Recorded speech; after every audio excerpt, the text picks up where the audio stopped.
पंचायत की मुखिया हैं? गंगा पंचायत से।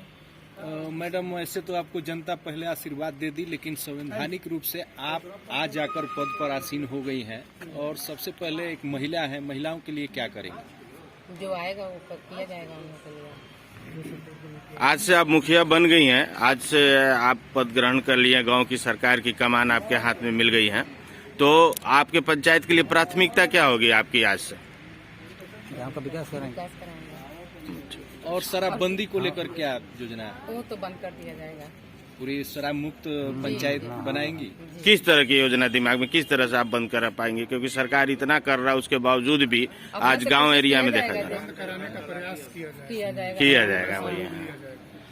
और उम्र भी काफी कम है और काफी मुखिया दावस प्रखंड में नए उम्र के आए हैं और सब लोगों में होड़ मचा हुआ है विकास का, और आप महिला हैं, तो क्या आदर्श पंचायत बनाने का कार्य करेंगी 5 वर्षों में? धन्यवाद।